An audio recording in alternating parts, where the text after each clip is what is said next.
बिस्मिल्लाहिर्रहमानिर्रहीम। कब्र पर फातिहा कैसे पढ़ें? कब्र पर फातिहा पढ़ने का बिल्कुल आसान तरीका आज मैं आप लोगों को बताने जा रही हूँ। बहुत से लोग जब कब्रिस्तान जाते हैं तो गलतियाँ करते हैं जिनकी वजह से वो गुनहगार होते हैं। यानी जाते तो हैं वो अपने वालिदैन, रिश्तेदार, अजीज़ों अकारब की कब्रों पर फातिहा के लिए, ईसाले सवाब के लिए, लेकिन वो उल्टा गुनहगार होकर लौटते हैं।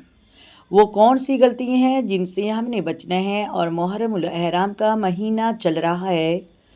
अक्सर लोग मुहर्रमुल एहराम में अपने वालिदैन या रिश्तेदार, अजीज़ो अकारब की कब्र पर फातिहा के लिए तशरीफ़ ले जाते हैं। तो इन गलतियों से हमें बचना है। बहुत सारे लोगों को इस साले सवाब करने का, फातिहा पढ़ने का सही तरीका मालूम नहीं है कि फातिहा पढ़ने का सही तरीका क्या है। ये मसला समझ लीजिए। सबसे पहले बात, जब आप कब्रिस्तान जाएं तो कब्रिस्तान में दाखिल होते ही सबसे पहले आपने कब्रिस्तान वालों को सलाम करना है, अस्सलामु अलैकुम या अहलल कबूर। और कब्र वाले, हदीस पाक का मफहूम है, कब्र वाले फिर जवाब देते हैं तो सबसे पहले आपने सलाम करना है। उसके बाद जिस कब्र पर आपने फातिहा पढ़ने के लिए जाना है, इसाले सवाब करने के लिए जाना है, अगर तो वहाँ तक जाने का रास्ता जा रहा है तो फिर वहाँ चले जाएं। लेकिन अगर कोई रास्ता मौजूद नहीं है, आपको लगता है कि दीगर कब्रों को रौंदते हुए वहाँ तक पहुँचना पड़ेगा, तो फिर दीगर कब्रों को रौंद कर वहाँ जाना ये जायज़ नहीं है। ठीक है ना? इस चीज़ से आपने बचना है। फिर आप कब्रिस्तान के किनारे बाहर खड़े होकर ही आप फातिहा पढ़ें, इसाले सवाब करें इन मरहूमैन के लिए। लेकिन कब्रों को रौंद कर वहाँ पर जाना ये जायज़ नहीं है।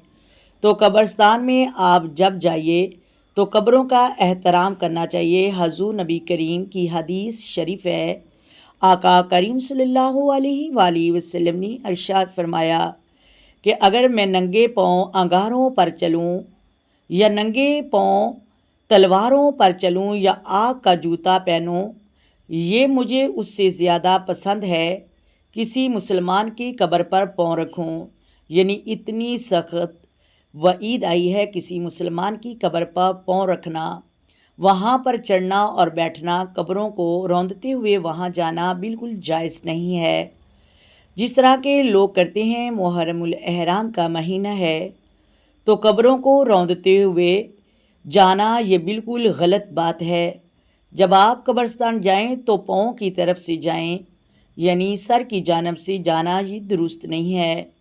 पाँव की तरफ से जाएं। और कब्रिस्तान में जब आप कब्र पर फातिहा के लिए खड़े होते हैं तो आप इस तरह से खड़े हों कि आपका मुंह किबला की तरफ हो और आपकी पीठ किबला की तरफ हो। और ये तरीका है कि कब्र पर फातिहा पढ़ने का।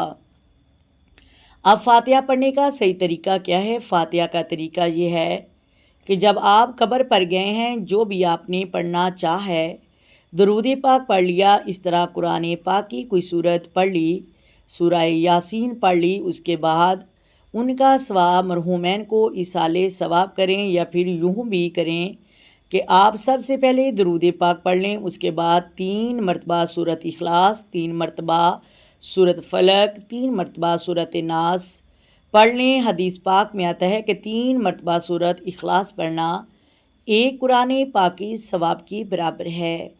अगर 3 मरतबा पढ़ लेते हैं तो पूरे कुरान पाक का सवाब मिलता है।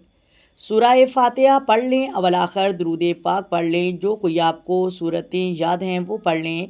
या फिर जब आप पढ़ लें तो दुआ करें, हाथ उठाएं, सबसे पहले दरूद शरीफ पढ़ें, उसके बाद सूरह फातिहा पढ़ लें, जो भी अरबी दुआएं हैं पढ़ लें। उसके बाद दुआ करें कि या अल्लाह पाक, जो कुछ मैंने पढ़ा उसका इस साले सवाब नबी करीम की बारगाह में पेश करती हूँ या करता हूँ। या अल्लाह कबूलो मंजूर फरमा। या अल्लाह हज़रत आदम से लेकर अब तक जितने भी मोमिनीन मुसलमान इस दारे फ़ानी से रुखसत हो गए, उनकी रूह को इसाले सवाब करती हूँ। या अल्लाह कबूलो मंजूर अता फरमा। तो ये इसाले सवाब करने का बेस्ट तरीका है। आपने कब्रों को रौंद कर अपने अजीज़ों अकारब की कब्रों पर नहीं जाना। कब्रों को रौंद कर जाना बहुत सख्त गुनाह है। कब्रों का एहतराम करना चाहिए।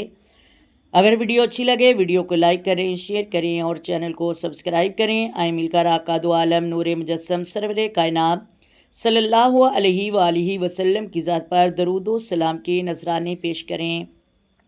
الصلاۃ والسلام علیک یا سیدی یا رسول اللہ، الصلاۃ والسلام علیک یا سیدی یا نبی اللہ وعلی آلک وصحابک یا سیدی یا محمد رسول اللہ۔ محترم ناظرین، اللہ حافظ۔